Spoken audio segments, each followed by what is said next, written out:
It is not that long ago in context of the NFL that the New York Giants were relevant. I understand what they've been going through for a number of years, but when you think about this franchise, this organization, and the support that they have, even through, remember, they had to get rid of a coach before Joe Judge, and before that with Shermer. They've had their issues over time. But when you look at this team and you look at the situation that the Giants have been in for these recent years, it all boils down to what the hires have been. And look, we focus on these coaches and we focus on these general managers, but John Mara got to be in the line too. He got to be in the line of fire with the decision making that he's had. Gettleman obviously coming from Carolina, with them going to a Super Bowl, you make that decision. There's some familiarity there, but nobody was going crazy or jumping head over heels when Gettleman became the general manager for the New York Giants.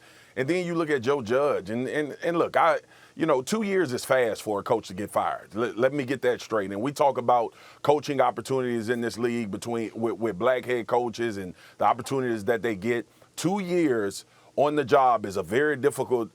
It's a small sample size to determine if a coach should be fired.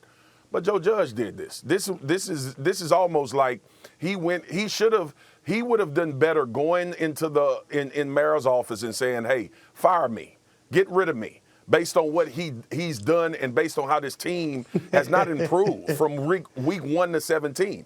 The reason why people were so perplexed about Flores being fired from Miami, beyond, black head coaches and that conversation that we have time and time again about their opportunities, but Flores had a team that ascended towards the end of the season. You could see improvement in the Miami Dolphins. So that's why that was a head scratcher. But to that point, when you listen, as a player, as a guy on a football team, when I see my coach allow 2 quarterback sneaks from our negative 5-yard line, I want him to be fired. I have no respect for him as a head coach. And a lot of this stuff that Joe Judge did seems so premeditated and manufactured and inauthentic. And I'm telling you right now, NFL players see through that. We understand what it looks like when it's real, even if the season is going bad, and we understand what it looks like when it's real, when the season is going well. Both of those things are entirely different. Joe Judge got an opportunity. I don't know why. I guess somebody thought he would turn out to be a great coach, and it turned into a disaster. And we need to also hold the New York Giants ownership accountable, because Joe Judge ain't the first poor, bad decision that the New York Giants have made recently. No, they've screwed up several times in a row. He's actually the 3rd consecutive coach to be there 2 seasons or less. So I'm glad that Marcus brought up John Mara, because. But I will challenge you, Marcus, on the Giants being relevant, because I'm from New York. It's been 11 years since they've made 1 playoff appearance, and they haven't won. Like, I covered their last Super Bowl win. It's been a long time. And yes, we've had 3, since Jerry Reese, the GM, was fired, and Tom Coughlin, the head coach, fired. We've had Ben McAdoo. We've seen Pat Shermer.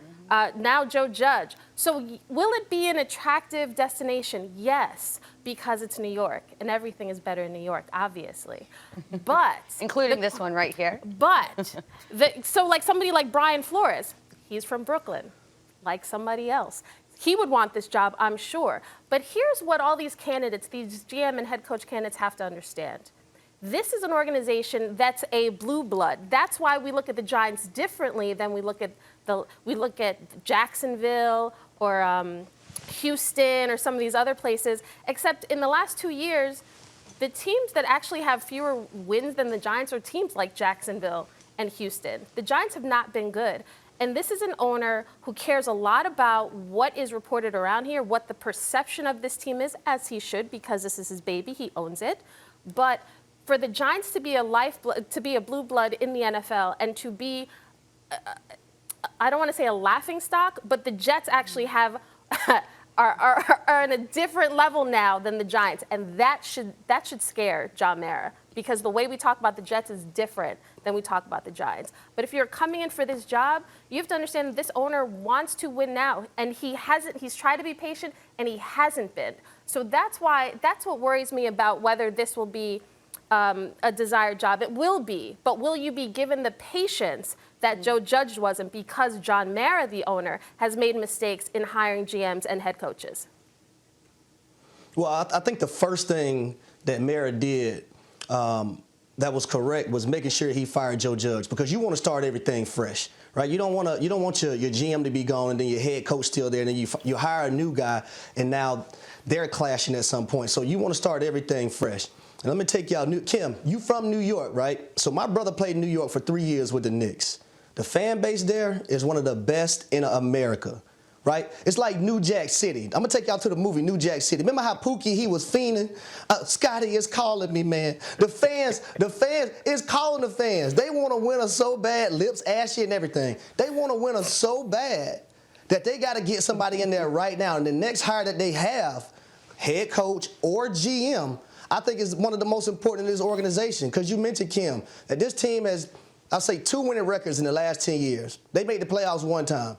And the one time they did make the playoffs, guys decided they want to go down and have Timbs on a boat when it's hot as hell outside before they play the Green Bay Packers. And we all know what happened then.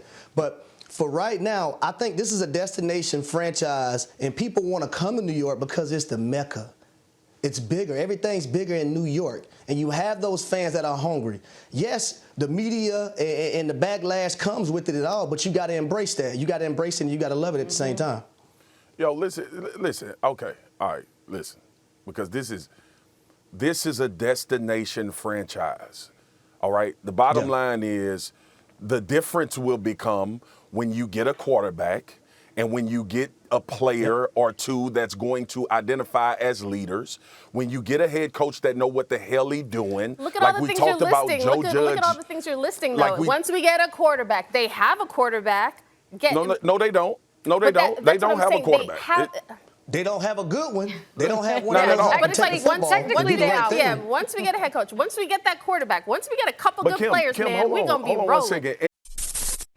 Thanks for watching ESPN on YouTube. For live streaming sports and premium content, subscribe to ESPN+.